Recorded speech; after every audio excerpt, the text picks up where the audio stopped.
Il y a des personnes qui ne reculent devant rien et qui n'hésitent pas à se battre. Des hommes, pour sûr, mais aussi, et c'est encore mieux, des femmes. Ce film célèbre ces femmes-là, une en particulier. Voici Joy.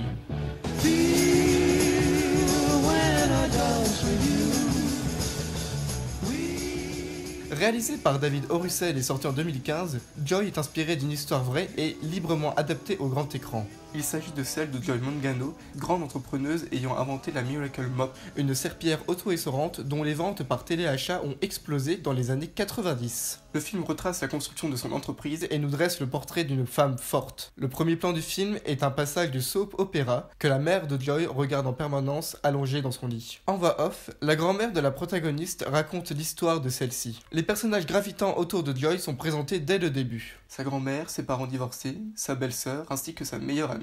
Joy est caractérisée comme manuelle, elle aime inventer et fabriquer des choses. Un lieu récurrent dans le film est aussi mis en lumière, le garage de Rudy, son père. Le décor est planté. La mère est scotchée à sa télé, le père venant de rompre avec sa copine revient vivre à la maison et doit partager le sous-sol avec l'ex-mari de Joy qui est resté son meilleur ami. Celle-ci a 2 enfants et peut compter sur sa grand-mère ainsi que sur sa meilleure amie Jackie, jonglant entre son rôle de mère, l'entretien de la maison ainsi que son travail ingrat. Une séquence flashback explique sa situation actuelle. Immergée dans le décor du soap qui passe à la télé, elle assiste à l'enterrement de son moi enfant, coïncidant avec la dispute de ses parents qui détruisent ses créations. Jackie lui rend visite. Ensemble, elles se remémorent la soirée où Joy a rencontré Tony. Ils échangent sur ce qui les motive dans la vie. Leur relation bat de l'aile rapidement après le mariage gâché par le père et ils signent le papier du divorce. Une série de photos de ces différents événements ramène l'histoire au présent. Une virée en bateau s'organise avec la femme que Rudy a rencontrée, Trudy, une veuve fortunée. L'attention est portée sur le vin que Tony apporte. Sa couleur rouge tranche avec les tons bleus et blancs du paysage marin, couleur qui caractérise l'esthétique du film. Il suffit d'une turbulence en mer pour que les verres se renversent et s'éclatent par terre. Naturellement, Joy,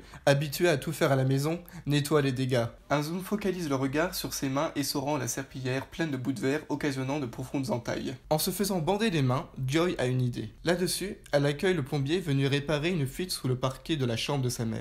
Celle-ci prend peur puisqu'un homme entre dans sa chambre. Éreintée, Joy s'assoupit dans les escaliers avant d'être déposée par sa famille sur le canapé. De retour dans le soap, son moi enfant lui rappelle sa vraie nature. Elle est faite pour créer. À son réveil, elle prend les choses en main pour concrétiser son idée. Elle dessine des schémas, tente de convaincre Trudy de l'aider dans ses démarches, tout cela sous le regard bienveillant de sa grand-mère. Cet élan de motivation est appuyé par le choix musical.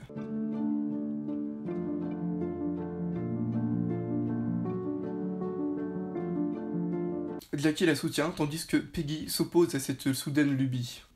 Mais bon... Balek. Joy lance la fabrique de sa serpillière avec l'arrivée d'ouvriers installant son atelier dans le garage de son père. Elle tente de promouvoir clandestinement son produit, mais la police coupe court à la mise en scène. Ascenseur émotionnel. Joy s'énerve contre les éléments dégradés de sa maison et, par-dessus le marché, ses enfants tombent malades. Mais Tony connaît quelqu'un qui travaille dans la télé. Il emmène Joy dans un endroit reculé du pays. Arrivés sur place, ils sont priés d'attendre. L'attente est appuyée par un plan large qui isole les 2 personnages contre le mur. À cet instant, Joy comprend qu'elle entre dans un monde d'hommes. Elle apparaît tassée entre les amorces des hommes qui empiètent sur le cadre. Cette structure est rompue quand elle serre la main à leur cadré de profil. Elle parvient à faire la démonstration de son produit à un patron de chaîne de télévision et celui-ci voit automatiquement le potentiel du produit. Par la suite, elle découvre l'univers intimidant du téléachat. Les multiples travelling et panoramiques ainsi que la légère contre-plongée traduisent le sentiment de Joy vis-à-vis de cette industrie dans laquelle elle s'apprête à se lancer. Neil Walker, le producteur, lui demande de fabriquer 50 000 serpillières pour la semaine suivante. Elle accepte. Après une altercation nerveuse avec Rudy, Trudy et Peggy, qui lui disent qu'elle va devoir ouvrir un atelier chez elle, Joy canalise ses nerfs en quelques coups de feu. Toutefois, la Miracle Mop va bien passer à la télévision. Réunis dans le salon, Joy et tout son entourage ont les yeux rivés sur la télé. Un léger mouvement de caméra vers l'avant traduit le trac du personnage éponyme. Malheureusement, la vente est un fiasco. Le prétendu meilleur vendeur de l'émission ne sait pas se servir de la serpillière et le visage de chacun se décompose face à ce désastre. D'autant plus énervé, Joy se rend, sur fond des reproches de sa famille en voix off, au bureau de Neil.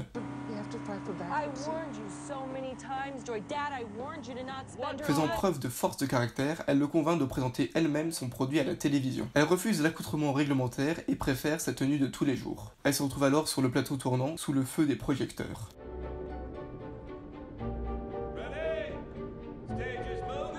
Alors qu'elle est sous l'emprise de Track, on reçoit un appel qui est retransmis dans l'émission.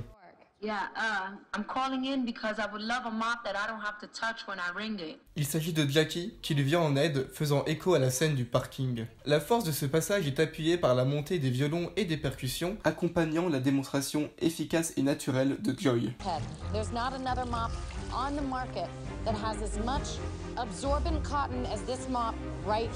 La sonnerie retentit, c'est la fin du show. Le son diégétique s'estompe au profit du piano, l'émotion est palpable.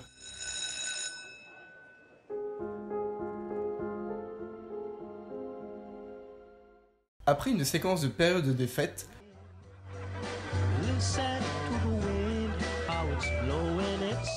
l'ambiance retombe dans le silence.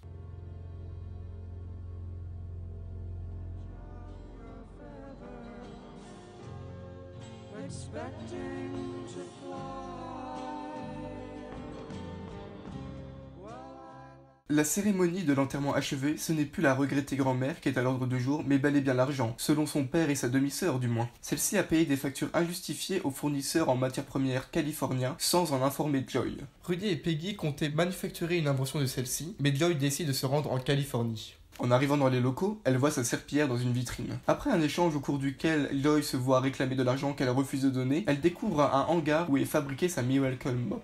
Elle s'apprête à s'emparer de ce qu'elle considère être, et à juste titre, sa propriété, mais une nouvelle fois, la police s'en mêle. Suite à son arrestation, son père, Trudy, ainsi que son avocat, la poussent à déposer bilan.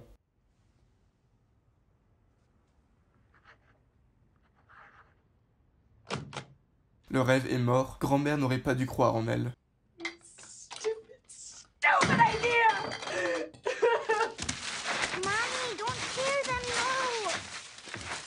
Mais Joy ne va pas se laisser faire. Ce serait mal la connaître. Elle se rend à Dallas pour en démordre avec l'usurpateur qui est à l'origine de ses dettes. Musique rock, veste en cuir, lunettes de soleil.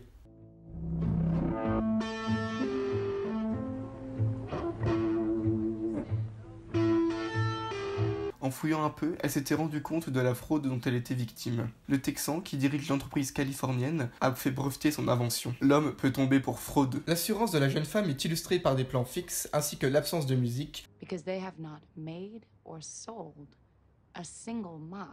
La force de la scène résidant dans la force du personnage. Joy a gagné, ceci déclenche sa réussite.